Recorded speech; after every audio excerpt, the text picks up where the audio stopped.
मेरी शादी को 7 साल बीत गए थे, पर बाद में 2 बेटियां निशा और मधु के अलावा पति राजीव था, जो सीधा और थोड़ा कम अक्ल का था। राजीव मरियल देह का मेहनती इंसान था। घर के सामने हमने एक ढाबा खोल रखा था। राजीव का ढाबे पर सुबह से रात तक डटकर मेहनत से 2 पैसे कमाना और बीवी बच्चों का पेट भरना उसकी ज़िंदगी का मकसद था।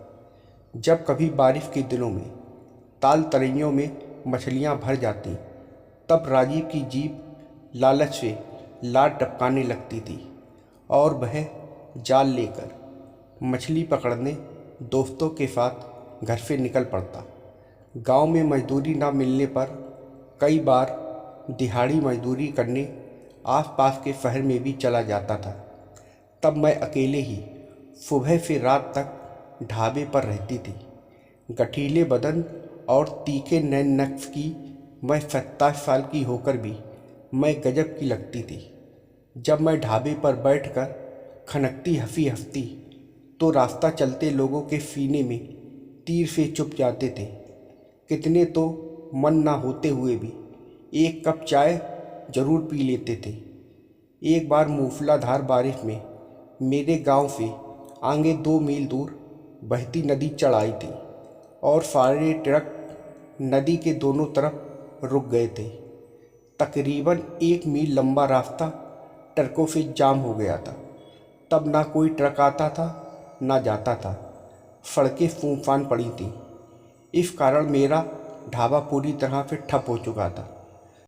मैं रोज़ सवेरे ग्राहकों के इंतज़ार में पलकें बिछाकर बैठ जाती, पर एक एक करके 4 दिन निकल गए और एक भी ग्राहक नहीं फटका था। बोहनी तो हुई ही नहीं, उल्टे गांठ के पैसे और निकल गए थे। ऐसे में एक एक पैसे के लिए मोहताज हो गई थी मैं। मन ही मन खुद पर बरसती कि चौमासे का भी इंतजाम नहीं किया। उधर राजीव भी 10 दिनों से गायब था। जाने कस्बे की तरफ चला गया था या कहीं उफनती नदी में मछलियां खंगाल रहा था। राजीव का ध्यान आते ही मैं सोचने लगी कि किसी ज़माने में वह कितना गठीला और गबरू जवान था। आग लगे इस नाफपीटी दारू में कि उसकी देह दीमक लगे पेड़ की तरह खड़ी खड़ी सूख गई। अब नशा करके आता है और उसे बेकार ही झकझोर कर आग लगाता है।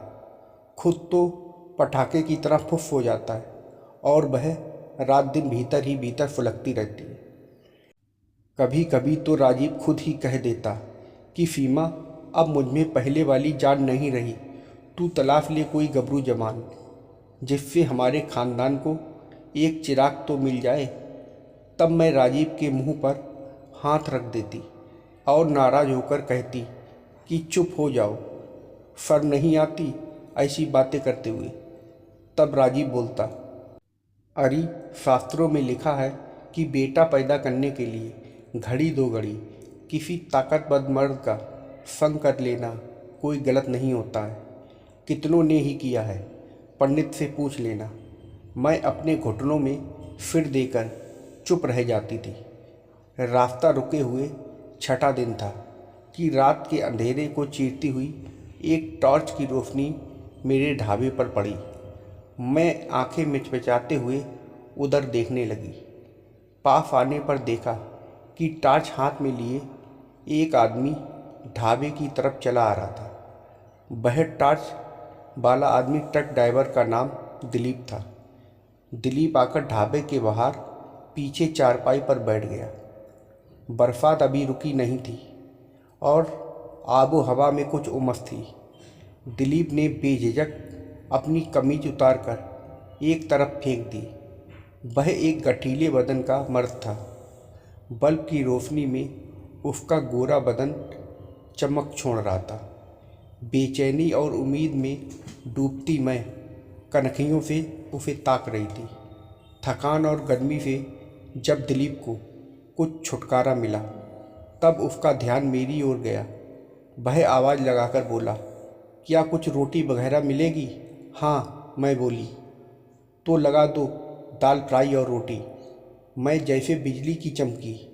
मैंने भट्टी पर फटाफट दाल फ्राई कर दी और कुछ ही देर में गर्म तवे पर मोटी मोटी रोटियां पलट रही थी।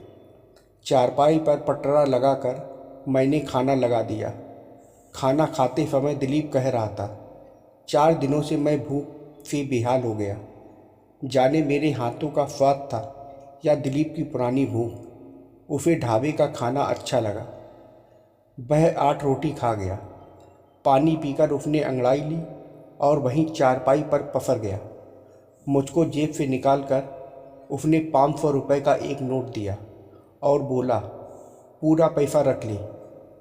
मुझको जैसे पैर में पंख लग गए थे। मुझे दिलीप की बातों पर यकीन नहीं हो रहा था। बर्तन नाली पर रख कर मैं फिर भट्टी के पास आकर बैठ गई। कुछ देर बाद वह बोला, आज यहाँ रुकने की इच्छा है। आधी रात को कहाँ ट्रक के पास जाऊँगा, क्लीनर ही गाड़ी की रखवाली कर लेगा। क्यों, तुम्हें कोई ऐतराज़ तो नहीं? मुझको भला क्या ऐतराज़ होता। मैंने कह दिया कि मुझे कोई ऐतराज़ नहीं है, अगर रुकना चाहो तो रुक जाओ। और दिलीप चादर तान कर सो गया। रात गहरी हो रही थी। बादलों से घिरे आसमान में बिजली चमक और गड़गड़ा रही थी, गूंज रही थी। तब रात के 12 बजे होंगे। किसी और ग्राहक के आने की उम्मीद छोड़कर मैं वहाँ से हटी। देखा तो दिलीप धनुष बना गुड़ी मुड़ी हुआ चारपाई पर पड़ा था। मैं भीतर गई और एक कंबल उठाकर लाई। दिलीप को कंबल डालते समय मेरा हाथ उसके माथे से टकराया तो मुझे लगा कि उसे तेज बुखार है। मैंने अचानक अपनी हथेली दिलीप के माथे पर रखी। वह टुकुर टुकुर मुझे ही ताक रहा था। उन आँखों में मैंने अपने लिए एक चाहत देखी। जब मैं चलने लगी तो अचानक से उसने मेरा हाथ पकड़ लिया। थोड़ी देर कसमसाने के बाद मैंने अपने आप को उसकी बाहों में कैद कर दिया।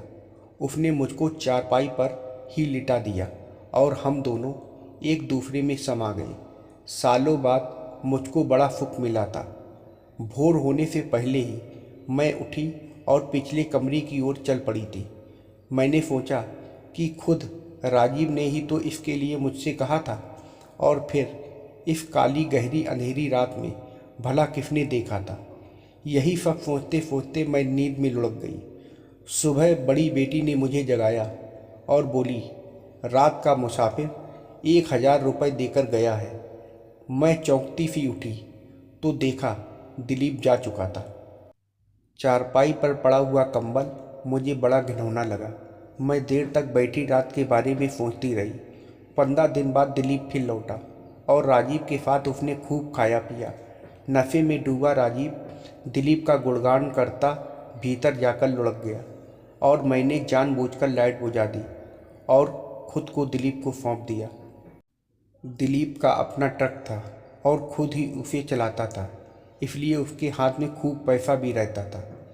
मेरा फाचे से ढला बदन और मेरी चुप रहने की आदत बहुत भाई थी उसे। मैं अपने शरीर के आगे मजबूर होती जा रही थी और दिलीप के जाते ही हर बार खुद को मन ही मन कोसती रहती थी। अब दिलीप के कारण हमारी माली हालत सुधरने लगी।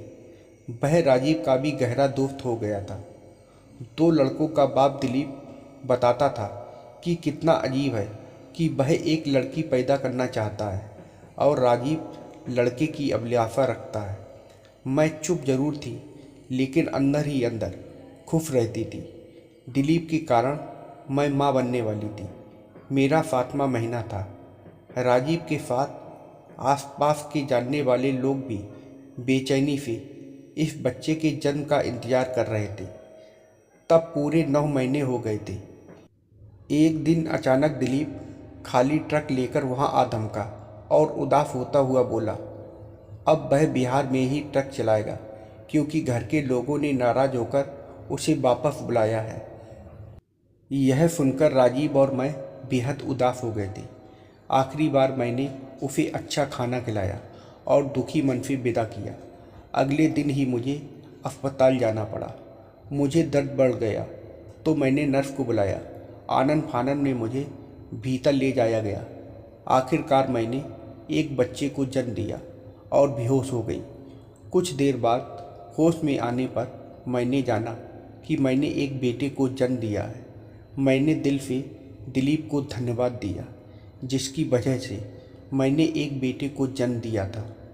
तो दोस्तों, आप लोगों को यह कहानी कैसी लगी कमेंट करके ज़रूर बताइएगा, और वीडियो को लाइक और सब्सक्राइब करना मत भूलिएगा। वीडियो को देखने के लिए आप लोगों का बहुत बहुत धन्यवाद।